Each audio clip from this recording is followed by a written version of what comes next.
welcome to The Photography Guy. I'm your host, The Photography Guy. Let's get started here with another great photo show.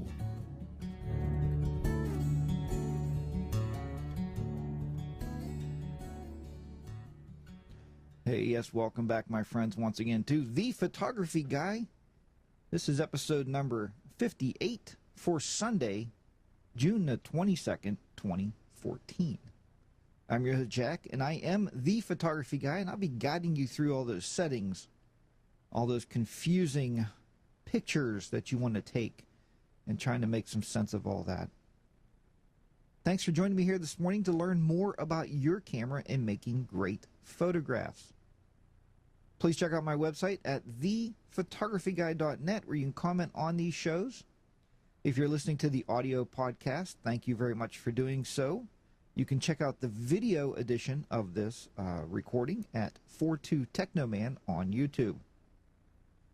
I also want to throw out there, if you are listening to this on the audio podcast, please go over to iTunes and give me a rating on there and a comment. It kind of helps to boost the shows up in the overall ratings. And what that tends to do is brings us more listeners and viewers to the show. If you'd like to do so, check out my learning site at jtclearning.com, where you can find hours of photography training. Just go to jtclearning.com, click on the class link at the top, and then click on photography, and you will find a photography course in there that you can sign up for. I do want to give a shout out there to the two people that are in the chat room right now, and that is MC13, good morning, and as I said, good morning to Peter in the UK. Good morning to the other three viewers in there that are actually viewing the show right now, and who are actually watching this live. I'm just seeing here if the live show is running. We will go down here to live. There we go. Okay.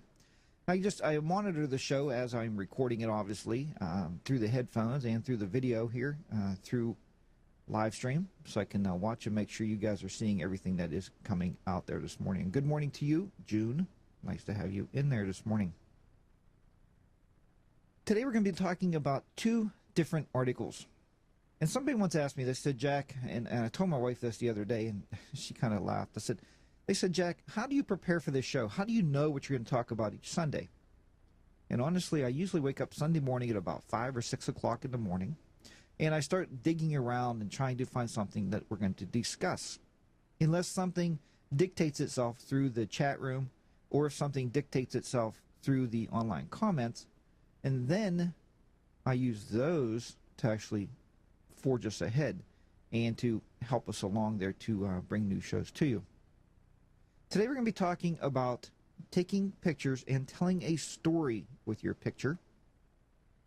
And we're also going to be talking about taking better candid pictures.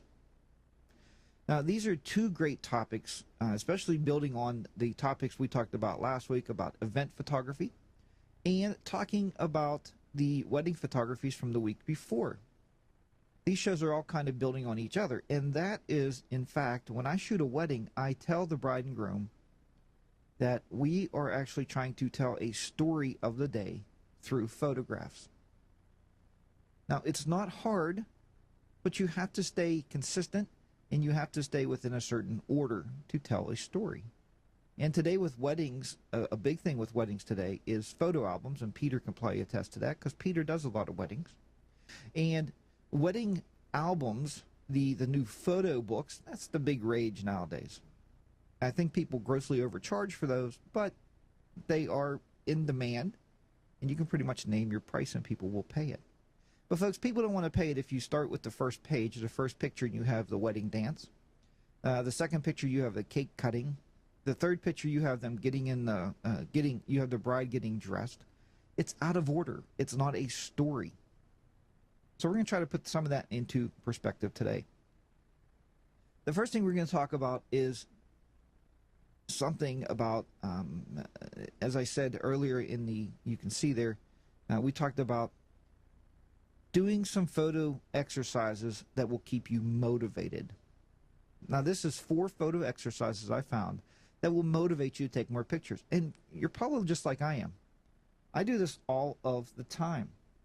And the reason I do this all of the time is I get in this slump, right? We all get in slumps as photographers. What do we take pictures of, right? When we pull the camera out, the first thing we notice is the kids run away. They take off because they don't want to be in the photographs anymore. As all you know, I had my wife on these shows a lot of times. She was my model in the morning to do lighting, to do focusing, to do all that different great stuff that we do. But now some mornings I tell her I'm doing a show, she has to run off. She wants to go do something else because she don't want to be in front of the camera. And when you're doing these shows, she's in front of not one camera, but two. Even maybe you could say three. Because there's the webcam on her showing you guys what's going on. There is my camera, my digital camera on her. And then we televise those pictures as we are taking those. So then there's actually like the third shot of her on that camera. So she tends to want to run away. So folks, you have to get motivated. You have to get that camera out there and find other things to shoot. I told you last week that Brian came to town, and when any of you guys out there watching the show want to get a hold of me and say, hey, Jack, I'm in town. Can we do a photo walk? I will try to find a way to make time, and we will get the cameras out. We will go out on a photo shoot. I think it's wonderful. And if you're even more local, if you're more local to the area, to the Pittsburgh region, and you can get here, maybe we can set up a photo group one day, and we can all go out. Maybe we'll go down to the city of Pittsburgh and start doing a photo walk there. It's really great. I did it with my son once and my daughter. We had a great day. It's a lot of fun. People do tend to watch you because, you know, we carry the tripod on one shoulder. We carry the camera around our neck, and we have the big photo bags. And they tend to think, I don't know, maybe you're paparazzi or you're a celebrity because they just aren't used to seeing that. But folks, we're going to talk about that also, because we're going to talk a little bit today about street photography, which I'm not comfortable doing, but maybe you will be. It all depends if you're one of those outgoing type of people. All right, so we're going to start off first talking about motivating you to take more pictures. Let's go ahead and get started with this. Now, whether you're just getting into photography, if you're brand new to it, or if you've been doing it for years, you can keep yourself rejuvenated. That's where I fall into that slump. I don't get rejuvenated anymore because I want to go out there and take pictures. So I don't really get rejuvenated. Now, you have to be able to take more and more pictures. You have to keep the creativeness flowing within you. That's really important. So if you're feeling uninspired photographically with your photographs, that's a sign that you need to shake things up and try something completely different. Now, you'll hear a lot of people talk about this on a lot of photo shows. And what we mainly want you to do is get those cameras out there and take something out of the norm. I know a person at work that loves taking landscapes and birds. She loves it. That's what she does. So she needs to maybe put somebody down in a chair, maybe take some portraits, just to kind of do something different and get a different feel for that camera. And we're going to talk about taking portraits here in a little while. But first, we're going to talk about the overall exercises. It says you might be surprised at how small exercises can boost your creative while teaching you new techniques and solidifying old principles in your mind. That's kind of interesting. So we're going to learn new principles. I know when I teach my photo classes, I teach people, and we go out and we do things that they've never done with cameras. Here's one that you can do that a lot of people have never done, and it is panoramic shooting. Get your camera on a tripod, go out to find some landscape or something else where you can take a series of pictures and then you bring them back and stitch them together. It's very rewarding to see how they line up and to see how they work out. It's very, very rewarding. We take pictures of landscapes. A lot of people don't take a lot of landscapes. Some people do. We take pictures of flowers. We take macro pictures. If you've never tried a macro picture, try it. Get your camera out. Get closer to the ground. Get up and personal with something and try that out. It will keep you exercising your photography mind. Because, folks, how many of you out there, think about this, how many of you out there actually, and I do it, I told Brian this too, you look at a scene and you're like, that is really a beautiful picture. You pull that camera up, you look through the eyepiece, and you snap it. And you snap it again, and you snap it again. Now, here's the problem I told Brian. This is one thing that you have to remember when you're taking these pictures. And my camera's back here, somewhere here. So when you're taking these pictures, if you take all 3 or 4 pictures on the same setting, you will end up getting 3 or 4 of the exact same picture. That's just the way it works. Digital cameras are made with digital film, right? We all know that. And my card is not in here because it's laying back in the back. But anyway, your memory card can handle hundreds, if not thousands, of pictures. Why not change the settings? Look at your camera. Change your white balance. Play around with shooting aperture, shooting shutter priority on that same picture. I did teach Brian that you can change your white balance, and if you change it to a cloudy day, you may actually make that picture a little cooler. And what tends to happen, I showed this to my son Zach a couple years ago when we were out shooting. When you're shooting a sky, if the sky seems too bright, change your white balance to a cloudy setting. And then try to change it to a sunny setting. And what's going to happen is you're going to notice that if you cool the picture down, you'll give it that more blue tint, right? That's the tint that goes cool. We know orange goes kind of warm. So if you cool the picture down, you will in fact make the sky more blue and a little less hazy. So take multiple pictures on multiple settings because that's going to help you look at different things. And who knows, you might even discover new passions of photography. To give your brain a little kick in the butt, challenge yourself to try some of these photography exercises that I'm going to tell you today. Now, in some shows past years ago, each week I assigned something to photograph to everybody on this show. And it was really a great exercise because we did stuff that even I didn't do. I would just pick out something to say, you're going to photograph a vase full of flowers. And you're going to photograph a grave site. You're going to photograph a tree. And we would have something different each week, evening shots, stars, whatever. And then we would get to look at each other's work on our Facebook group. If you're not on our Facebook group, you might want to check it out. It's at Jack's Tech Corner. So you're going to try something new and try to refresh your mind a little bit. Let's go ahead and get started with some of this, and we'll talk about these as we go. The first thing is you're going to change your perspective. And folks, I've talked about this so many times on these shows, and I do it. Even if I'm shooting a wedding, you'll see it if I'm shooting senior portraits. Your body moves, right? We've been given these great body parts called joints. And the joints of our body move us up and down. We can move our knees. We can sit on the ground. I sit on the ground. I shoot up at the person. I shoot directly at the person. You can shoot down. If you can get the person lower than you, get yourself a step stool. We take a step stool to every wedding. And when we're doing the dance pictures, sometimes I'll be up on the step stool shooting down into the dancing crowd because you're changing your overall perspective of your shots. It seems, and it tends to be, everybody shoots at eye level. We always want to stand directly here, and we shoot eye to eye. That's eye level to the person we're taking a picture of. If you change the perspective, you're going to get something really more interesting. Now, let's see. Challenge yourself to go out shooting and never shoot from eye level for the whole day. Try that one. That's something that I want to go out and try. So the whole time you're shooting, don't ever stand up and hold that camera straight.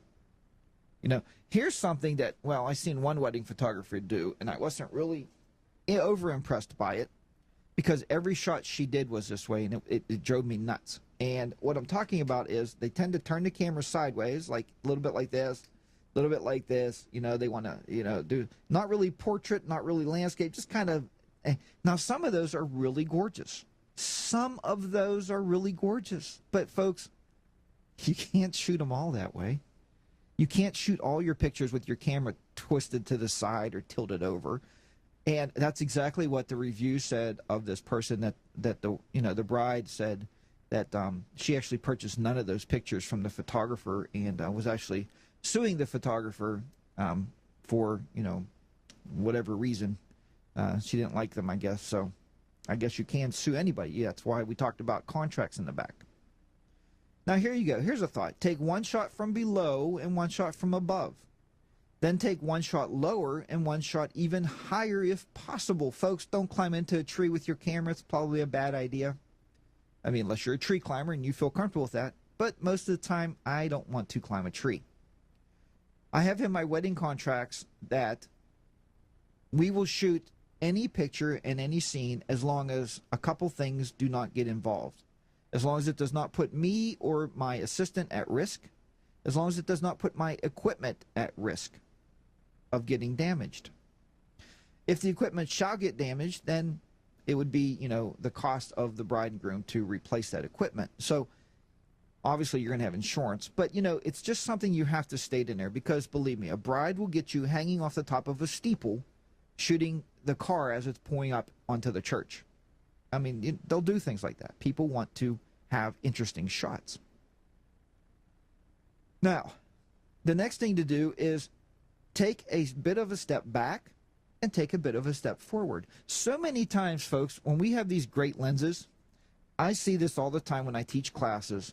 Instead of moving your feet, everybody wants to turn their zoom lens. They want to turn their zoom, right?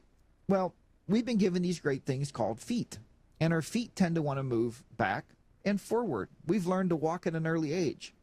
Walk up to your subject and walk back from your subject. Be very careful. When we were in the Grand Canyon last year, I was at the Grand Canyon with my wife, and we went to, and if you've ever been to the Grand Canyon, we went to I believe it was called the west side, the west wing, west side, whatever they called it. Anyway, there was no guide rails. There was no bars to hold you up. If you have that camera up, that eyepiece up to your eye, and you are walking and not thinking, well, what's going to happen is your wife or your husband's going to be a widow, and they're going to be enjoying, some insurance money, and you're going to be at the bottom of the gorge. So be very careful. Look before you walk. Look before you get that camera up to your eye. But do that. Move forward and move back. And I tell folks that all the time, if I can find my lens, if you have a 50 millimeter fixed lens, which I talk about all the time because I love this little lens. You can see it's out. I use it all the time. It's a great lens. But it has no zoom. There's no way to turn this to zoom in and out. It's fixed. It's a 50 millimeter fixed lens. Now, when you have a fixed lens, folks, what you're going to do with this fixed lens is you have to move your feet to change your perspective. It's just the way it works. Now, obviously, I tell people don't use your 50 millimeter lens if you're shooting the lions in a lion cage at the zoo, because what's going to happen is you can't go into the lion cage. It's just not going to be allowed to happen. Let's see here. The next part. As I was talking to you earlier today, and we were talking a little bit about this, we were going to happen, and I'll get to the chat room in a minute. If you're putting things in the chat room, just hold that off here for a minute, and we'll get through this, and I'll go back to the chat room. The next thing we're going to talk about here is what I talked about in the opening of the show, creating a story. So when you go on vacation, so many times I see this. People come back their vacation. Oh, looky, here's a pretty picture of the beach. Here's a pretty picture of a pelican. Here's a pretty picture of a windsurfer. Is that what they call those guys? Or sky surfers, or parasurfer, whatever. But what you get with those is you're getting a bunch of photos. There's no story. So when you're on vacation, you want to create a little photo essay. Look, this is day one. I always take a picture. My wife always laughs at me because I'll jump out and take a picture of a sign. Wait, did I do that in Vegas? No. No, and I can kick myself because we took a little bus through the city streets of Vegas, and a lot of people were getting off at the last stop, and the bus driver kept saying, just walk straight up there about 200-300 feet, and you turn, and that's where the sign is, says, welcome to Las Vegas. Did we get up there? No, we didn't. But anyway, when we used to go to Myrtle Beach, I would stop at the sign that says, Myrtle Beach straight ahead, and I would get out and I would snap that picture. That is telling the story. Now, I don't take pictures of the truck stops and stuff, just of the vacation itself, and that is what you want to do. So you want to build an essay with your pictures. So when somebody's looking through your photo album years later, or if you're posting these on a website, don't post snapshot after snapshot after snapshot. Post pictures that are really straightforward. And I could tell you, MC in our chat room did a very good job of this recently. Her and her son went skydiving. And if you follow our Facebook group, I think they're on there. She has pictures of them, putting on the jumpsuits. She has pictures of them walking to the plane. And she has pictures of her son coming out of the plane. And that tells the story. And that's the way you want to post those on Facebook or anything for your friends, because you're showing a progression of what happened with those pictures. Sometimes you want to try, when you're creating these stories, to zoom in to get even finer detail. And if you're using a 50 millimeter fixed lens and you're using a really good digital camera, like I know everybody in this show has a really nice digital camera, what tends to happen is we can go back to our Lightroom or to our Photoshop elements and we can crop. And that is where megapixels come in to be really important and really positive side of photography.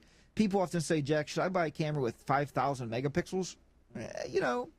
Or should I buy a camera with 5 megapixels because it's cheaper? Megapixels play into the fact that you're getting greater detail in your photographs, right?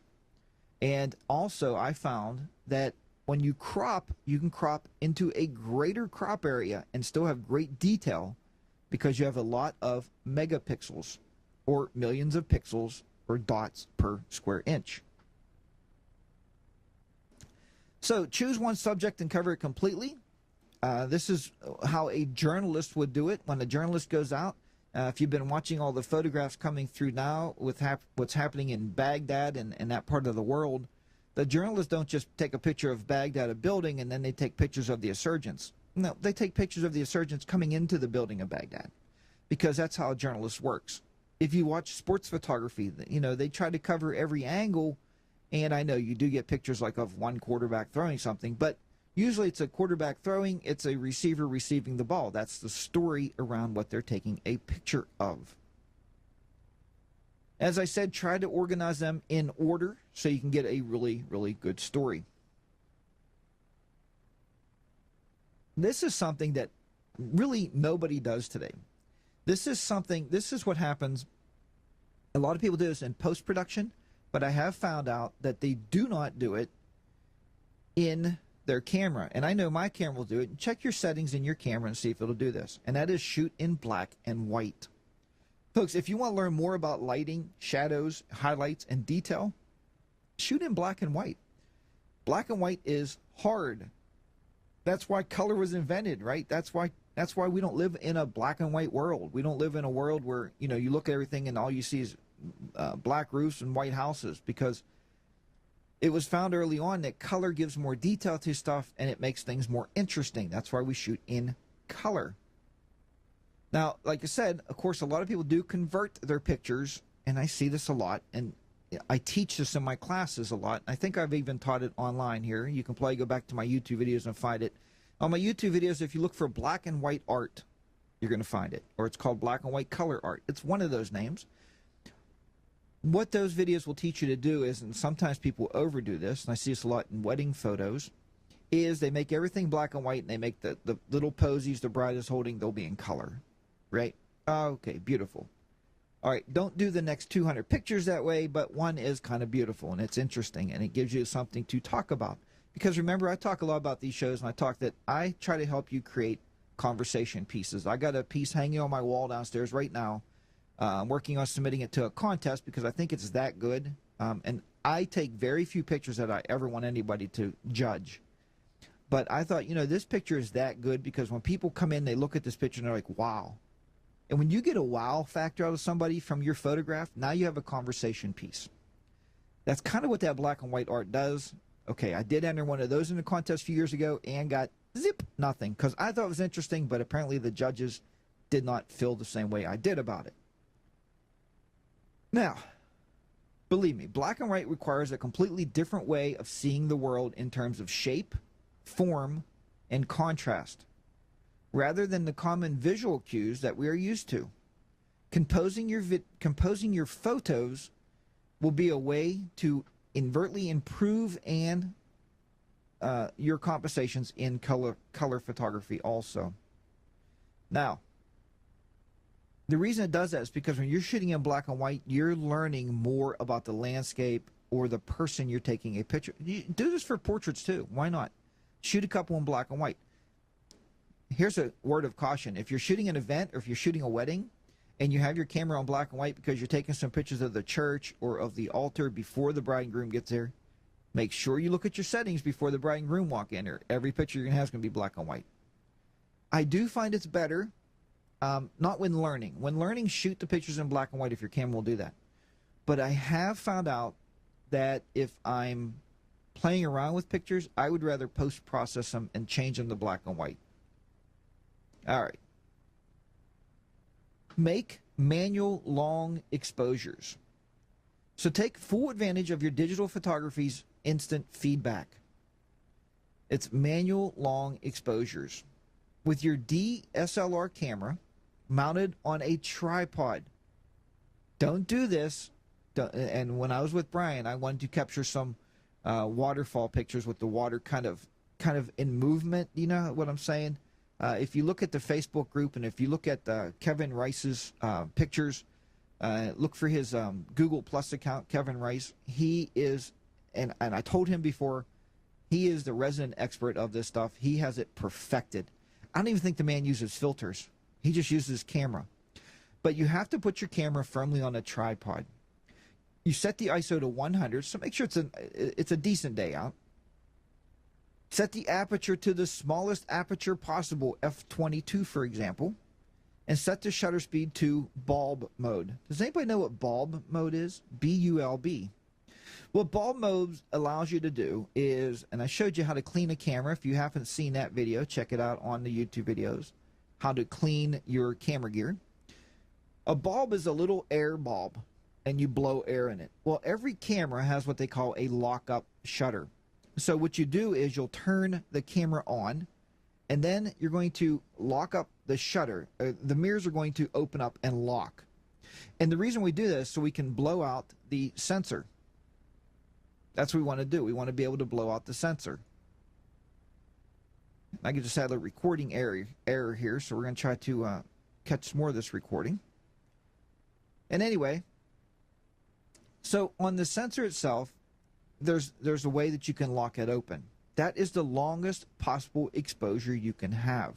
The shutter will stay open for a long time, and as the shutter button is held down.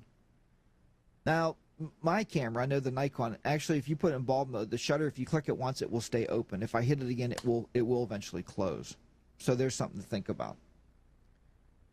Now, what I would rather do, and the way I did my photos, was it was very simple because I took it and I actually took my tripod and I put my camera on a timer mode. So the timer mode allows me to hold the button and then I don't have to touch the camera, because when you're doing long exposure settings, don't touch your camera. I used shutter priority mode is what I used on my camera that day I was taking my pictures, and I set the shutter speed down as low as I can get it. It was like 1/3 or whatever, 1/2 seconds, so it stayed open quite a while. Hit the timer button and I just left my hands go, because you don't want any camera shake. You don't want anything to touch that camera. And you can compose and take your picture with long shutter exposures. Another thing, if you look around the internet, look for star pictures, stargazers, and those are amazing. I've never done any. I've always wanted to. Maybe one day I will. It's when you take your camera on a tripod, or some people even lay it on a picnic table if you don't have a tripod. You lock your camera in bulb mode at night, on a starry night, and just leave it outside. Make sure it's not raining or anything, of course, and just leave it outside for a couple hours. One guy left his outside all night. What you'll tend to get is those stars actually in motion. It looks like the whole, you can tell, obviously, that the Earth is spinning, because you're getting the stars in a circular motion. It's really a cool photograph. If you ever want to try and play around with something, that is something you might want to try to do. Let's go down here a little bit. So don't wait until you start feeling uninspired before you try these exercises. Keep your photography energized by creating and trying something new on a regular basis. Even if it doesn't turn out to be your thing, it can turn out to be something, a new thing. How about that? So that is something that you want to talk about. All right, I'm going to go back to the chat room here just for a second here and look at Ken said, I never used cloudy unless it was. I will try it. Well, good, Ken, in the chat room, that is what you want to try. Try it out and see what's going on. So we do have Ken in the chat room. Good morning to you. Good morning to Vicky. And Jody, you've been new in the chat room since we got started here this morning. So good morning to you folks out there. Hopefully my YouTube recording didn't, it stopped there right in the middle and said there was a recording error, and I don't know what that was. So hopefully it caught the first part of it also, and hopefully we'll be able to continue here and record the rest of this for YouTube. All right. So we're going to just talk a little bit, just a few tips this morning about candid photography. I did a wedding once, and they said, look, Jack, we understand that you're a traditional photographer. Now, a traditional photographer against a modern-day photographer. Traditional photographer is, I like to go in, I do all the formal pictures, we do the bride getting ready, we do the groom getting ready, we do the groomsmen getting ready, we may get them doing a shot in the car, that kind of stuff. We also like to go and we pose people on the altar. We do all those pose shots. But this particular bride said, look, we're going to have a non-traditional wedding. And I said, wow, I never shot a non-traditional wedding. And I had to change my whole brain and my whole scope of things to learn what is a non-traditional as opposed to a traditional. A non-traditional is more candid photography. You're going to catch people in the act of something. Obviously, we always catch people in the act of getting married. We catch them, giving the first kiss. That stuff's not posed. That stuff's not rehearsed. And, well, okay, it's a little rehearsed, but you know what I'm saying? Not for photography sense. It's a little rehearsed for, the preacher, the pastor, the rabbi, or the priest to understand that those people know what they're doing. They're going to make that person look like a fool. So it's kind of rehearsed that way. But what you want to be able to do is take candid photographs. People moving about the church, people coming into the church. And that's what they wanted, a non-traditional wedding. And I thought that was really interesting to shoot that wedding for the day. And it made the storytelling a little bit more dramatic because now you're catching, when the first car arrives, when mom and dad, or not dad, when mom is walked into the church, escorted to their seat, the lighting of the candles, you know how a wedding goes. But have you ever been in the middle of posing someone? And I do this all of the time. This is funny because I found this article and I said, man, I do this all the time. You're in the middle of posing somebody, and then you tell the person to act natural. Act natural? What? I'm posing. I'm posing. They smile. They turn their head. They look up. They look down. They look to you. They move their eyes right. They move their eyes left. They tilt their head down. They move their shoulder up, move their shoulder down. All the rules of posing. And I said, we're going to have a posing class one day where I'm going to bring my wife back into the studio. She doesn't know this yet. She may hear me downstairs. But I'm going to show you the act of posing. And I wish I had a guy, maybe my son will come down, because posing a man is different than posing a woman. If you always pose women and take photographs of women and you put a man in that feminine role, your pictures are going to be absolutely horrible. If you photograph men all the time, you put men in a masculine role, because there's certain ways you turn a body and turn a shoulder that is going to make that man look more masculine. You photograph a woman's the same way, you're going to make her look chunky and fatter. So there's ways to slim women down by posing. But isn't it funny, though? You're trying to pose somebody, and I do it all the time. Okay, act natural. The one big thing I do when I photograph anybody is I never say smile or say cheese. If you do that, I suggest you take your camera right now, whip it out a window, and smash it into the road. You never say smile or say cheese unless you're a cheesy photographer. That's just my opinion. And, I try to help you guys. What I tend to do is say, look happy. Or you say something that will make them kind of laugh. I mean, it's easier with kids. You can entertain young kids and say things that, will make them laugh. It's easier because they have a smaller view of the world and life. You say something like Barney, or, Teletubby or whatever, and that's showing my age a little bit with Teletubbies. But anyway, and that thought in that kid's head will make them smile because they see that picture, like, you know, SpongeBob SquarePants. Oh yeah, it's kind of funny. I know SpongeBob SquarePants. We're an adult, you know, you might have to work a little bit more, but it's usually not that hard. It is when you throw your headphones on the ground.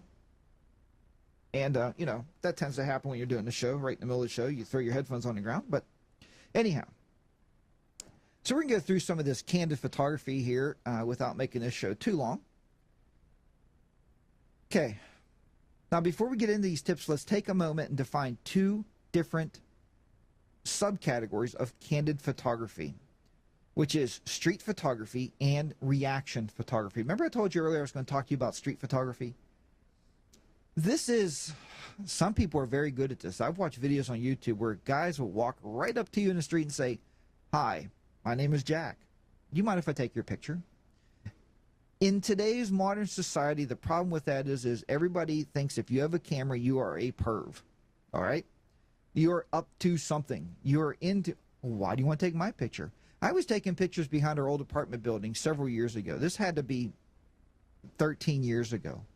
And one of our neighbors, the way our back porches were set up, we had like lattice work in between, so you would know like your little patio area. Well, I was off the patio area and I was shooting back across the other patios. Well, one of our neighbors 2 doors down happened to step off her patio and was out back. She immediately looked at me and said, "What are you taking pictures of? What are you taking a picture of me? Oh God." I wanted to turn and be like, you know what? I wouldn't take a picture of you if you're the last person on earth because you're not very photogenic. But I am a nice guy, right? You know, you've been watching the show for a while. I wouldn't say that. I said, "No, ma'am, I was actually taking pictures of your lovely flowers that you had hanging there in that basket. They are really beautiful." And then she said, "Do you really think these are really nice flowers?" I said, "Absolutely, ma'am." I said, by the way, did you plant those or did you buy that hanging basket?" And it turns out that she planted them from seed and she wanted to tell me all about it. Next thing I knew, I had a neighbor that was a friend. Somebody just seconds ago was screaming at me saying, "What are you taking my picture for?" Maybe she was in the witness protection program. I don't know. You just never know. But that's what street photography, that's the problem with street photography. But let's talk about that. So street photography is just what it sounds like. It involves actually going out onto the street and observing people or things in their natural habitat or environment. For instance, you can decide to capture a homeless man begging on the street. And here's the thing, and we had a guy watching our show for a while from Chicago named Bryant. I think Bryant. Really nice guy. He loves taking pictures of street people. And we had this conversation with him one night. Do you give the street people anything? Right, they're broke. They have nothing. They're down on their luck, man. And you're taking their picture and you could capitalize on that picture. So, you know, walk over to them, say, "Hi, I'm a photographer. You know, I was going to capture your picture if that's okay." Some of them are very shy. You know, I'm kind of shy, right? Okay, maybe not because I'm on the camera right now with you guys. But some of them are shy, but they are down on their luck. You know what? Pull a couple bucks out of your pocket and hand it to them. Say, "Here, you know what? I want to help you out through the day. Buy yourself a sandwich or whatever, to take their picture." Now, do you do this with everybody? If you see a woman walking on the street carrying a Gucci bag, whatever that is, or a Coach purse, again, I don't know. I live with a bunch of women. They buy this stuff. I don't know anything about it, but I understand it's pretty uppity, I guess, from what they say. You don't offer her $2, obviously. You know, you may walk up and take their picture. More times than not, I see a lot of people doing this with street photography, and I kind of do it in the Amish country because the Amish people don't like their picture taken. You're not going to walk up to an Amish guy in a buggy and say, "Hi, can you look really happy today? I want to take your picture on your buggy." No. Use a really long lens and stay really far away, and they may not even know you're taking their picture, and then you can capture their picture. So, street photography is meant to capture a document human or animal life in a natural state. So, you know, that is street photography. As I said, when we went to those photo walks, my son, my daughter, and myself, we didn't photograph people. We did all landscape stuff. Now, what is reaction photography? And this is something new for me also, so I'm going to kind of read you the definition of it. Reaction photography is a great way to candidly capture somebody's natural reaction. Even if the person is aware of the camera, their reaction to a surprise will make it look like you are not posing them. A great example of this could be a surprise engagement or surprise party. The person who's surprised is usually so overcome with emotion that even though they know cameras are there, you are still able to capture a raw reaction as a photographer. So, there you go. That is exactly what the reaction photography is. You know, the surprise party when somebody walks in and lights on, yell, surprise, and like, whoa, and you're getting that reaction. So that's reaction photography. We're going to blow through some 8 camera tips here real quick on candid photography just to kind of get your mind flowing a little bit. If you're looking for this article, I will put a link to this article back in our show notes. So if you go to thephotographyguy.net, you'll find this actual podcast on there, and it will be listed in there. I'll put a link so you can read through these. Take your camera everywhere. And let me tell you, I don't have my, yeah, I do. So take your camera everywhere. Here is my camera of choice these days. It's probably your camera of choice too. This is not the camera you take out to learn how to be a photographer, although there's some really beautiful pictures taken with your smartphone. So your smartphone is your camera of choice, because I always tell everybody doing these shows, when I do these shows, they say, Jack, what's your favorite camera? What's the best camera? What's the absolute perfect camera to have to photograph? And I tell them, whatever camera you have with you at any given moment. And I always have my phone in my pocket, and I capture a lot of pictures with the phone. This big guy, my 35mm DSLR camera, I don't have him with me all the time. We have one lady at work that tried to carry hers every day. It lasted about a week, and I don't think she's brought it back. And she did it because on the drive to work, she drives through some country and wants to take pictures of animals or birds. It's really nice to have your camera available. There's many mornings I wished I had my camera available. Use a long zoom lens. Remember I talked about this earlier when you're doing street photography? Use a long zoom lens. So you have that long zoom lens, you can zoom out there and capture some really, really neat stuff. It's kind of a way to be a sneaky, candid photographer. Disable your flash. Folks, if you're out doing street photography and you're flashing everybody's eyes and it's a bright sunny day, they're going to be very upset with you. So disable it. It also makes you more discreet, right? What if you have that long zoom lens pointed across the street at somebody, all of a sudden, bam, they see a flash of light. Kind of scary. Take multiple shots. Remember, I told you, digital film is deletable. You can delete it as much as you want. So digital film is deletable. You can delete it and keep taking multiple shots. Photograph people doing things. These are some of the greatest pictures I've ever seen in photography. I went to a 2-day photography class in Pittsburgh about a year ago, maybe 2 years. And there was a gentleman there, and he did all kind of pictures like this, people doing things. He would go to like the coast, where you have a lot of people working on boats, or doing interesting things, and take those pictures. He had one photograph that I absolutely loved, and he did say he doctored it for about 3 months before it won this contest. And I don't know if I buy into the whole, I'm going to doctor a picture for 3 or 4 months in Photoshop to get it to win a contest. I mean, did you take the picture or did you doctor it? Or what are you getting the prize for? And if it's the best edit, then that's wonderful. I think it's great. That's a perfect place for that picture to be. But he had one with an older gentleman. He was sitting there, he was smoking a pipe, and he was sitting on a pier, and he had the smoke billowing out of the pipe. That shot was him doing something, maybe just thinking, but he was smoking that pipe, and it was just a wonderful picture. And, that's the one that actually won a lot of prizes. Use your hip. I'm going to read this to you. You probably didn't think that your hips would come in handy for candid photography, but setting your camera on your hip can help you achieve a candid photograph easier because your subject is less likely to see the camera there. If you do this, try to set the lens at a wide angle setting and setting to sidestep the aiming problems. Because if you have your camera down on your hip, your camera's down on your hip and you're just hitting that shutter. I've done it. But be careful, because people think these days, remember, people believe that if you have a camera and you're walking around the street that you're some kind of perv or a nut or a basket case or something. Be very careful. because people will think you're trying to take, especially women, will think you're trying to take pictures up their skirts, up their dresses, because the pervs do that. That's what pervs do. We don't. We're professional photographers. We're not into that. We're into taking pictures of people, but you're just trying to take a candid picture. Use foreground elements. Don't forget this. Look around the environment, look around what's happening there, and maybe get some of those foreground elements in there. Take pictures of posed shots. Now, what does that mean? That means if you see a picture hanging on the wall and it's a posed picture by somebody else, take a picture of it. Take a picture of the picture. These are very, very neat. So that is what I had to tell you about candid photography, and I hope that you really were interested by that. I want you to get your cameras out there and shoot more. If you don't take more pictures, then you're not going to ever get better with your camera. It's like anything you do. I tell people in my computer shows, if you don't work on the computer more, you're not going to ever get better with the computer. You can't be scared of something. You pay a lot of money for your camera, get it out there and take those great pictures.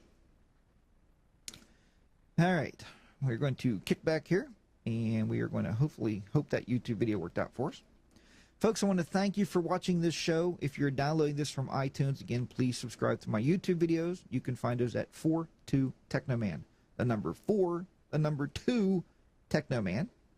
I do have still have the DVD available, and those DVDs of Photoshop Elements and Lightroom can be found at jackstechcorner.com. Just click the little pull-down link, you'll find that there.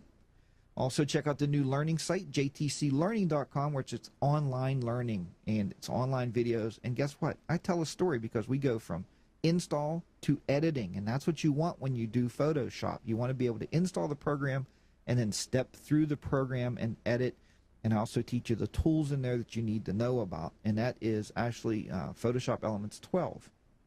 So at the top of the page, click on Courses and then Photography. And folks, just for watching the show, I'm giving you a special coupon code. That coupon code is JTC5, and you'll get $5 off JTC5. Folks, I hope you have a great work week. I'm going to jump back to the chat room one more time or just see if there's anything happening in there. And there's one question there. I've been in a rut lately. So you joined the local photography club, so I got to get out more, and that's from Jody. Very good, Jody. And that's a great thing, too. If you find local photography clubs on your smartphone, I found an app on the smartphone. I'll just throw this out there before we close the show. And that app is actually called Meetup. MEETUP. And I don't see it, obviously. Obviously, I don't see it on here right now. But it is anyway. It's called Meetup. And what it allows you to do is meet other interest groups or people interested in what you're interested in the local area. Not like interested like a dating site. Interested in like I follow a fictional writing group because I can go and I can be a part of their writing group. I follow many local computer groups because I can go out and I can be part of that computer group. But you can also find photography groups in your local area, and it's really a nice program. It's free. It's called Meetup, MEETUP. Folks, I want you to have a great, great work week, if that's at all possible, coming up here. And until next week, as always, keep those shutters clicking, keep your editors editing, and I'll see you back here next week for The Photography Guy. Bye for now. Thanks for tuning in to The Photography Guy. I am a photography guy, and I'll be here once again next time for more photography tips and tricks.